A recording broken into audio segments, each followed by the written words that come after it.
Et je préfère que nos invités se présentent eux-mêmes parce que je ne veux pas monopoliser la parole.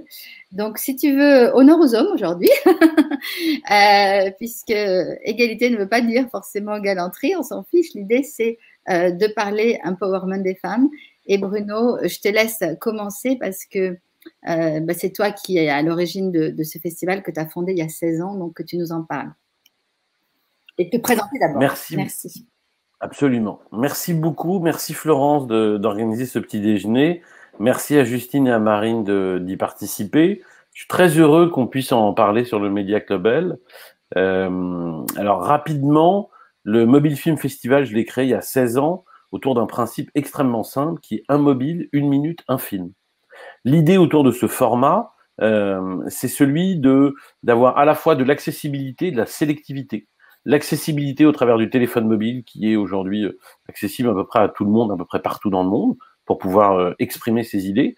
Et puis la sélectivité, parce qu'écrire une histoire en 1 minute, c'est un format qui est difficile, qui est compliqué, qui est très synthétique, et donc qui impose de faire un travail de narration très fort. Et d'ailleurs, vous le verrez, on va présenter 3-4 films des éditions précédentes, justement pour vous donner une idée de la qualité cinématographique de ces films. Depuis 10 ans, on a mis en place un système de bourse qui a pour objectif d'accompagner les lauréats pour leur permettre de produire un film, de produire un court-métrage souvent, dans l'année qui suit leur prix. C'est une notion très importante pour nous parce que c'est une notion d'accompagnement qui nous a permis d'enclencher des très belles histoires qui sont allées jusqu'à des longs métrages, jusqu'à des prix au Festival de San Sebastian, des longs métrages qui se tournent en ce moment. Alors, Covid oblige, ils sont arrêtés au mois de mars. Mais voilà, donc des très belles aventures, à la fois en France, à l'étranger, avec en ce moment une jeune réalisatrice en Iran qui est en train de préparer son cours après avoir gagné le Grand Prix l'année dernière, mais aussi en Tunisie, en Indonésie et dans beaucoup d'autres pays dans le monde. Depuis 5 ans, le festival est devenu très international et on a décidé en même temps d'en faire un instrument d'action sur des questions sociétales. Donc on a abordé 3. On a abordé les questions autour du climat en 2015 pour la COP 21 et en 2019 pour la COP 25.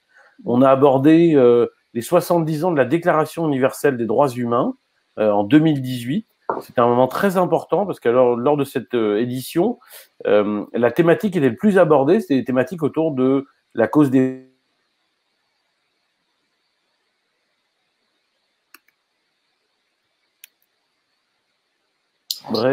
Alors j'ai disparu. Non, je suis toujours là. Bruno, tu avais un petit peu de technique, si tu peux juste répéter les 20 dernières secondes. Bien sûr. Donc, je disais qu'on avait abordé 3 grandes thématiques. Je ne sais pas si vous l'avez entendu, ça. D'accord. 3 grandes thématiques sociétales depuis 2015. En 2015 et en 2019, on a abordé les questions de climat, de changement climatique pour la COP 21 et la COP 25. On était partenaire des Nations Unies à cette occasion. On a abordé aussi en partenariat avec les Nations Unies et on a célébré les 70 ans de la Déclaration universelle des droits humains. Et à cette occasion, c'était en 2018, on a constaté que la thématique la plus abordée était liée à la condition de la femme, était liée aux violences faites aux femmes et était liée à la cause des femmes de manière générale. Et ça nous a bien évidemment interpellés. Et c'est souvent ce retour qu'on a des réalisatrices et des réalisateurs qui participent. Et on a voulu du coup cette année, et on est extrêmement fiers de défendre cette thématique, aborder une nouvelle édition, la 16e, autour du thème Women Empowerment. Merci.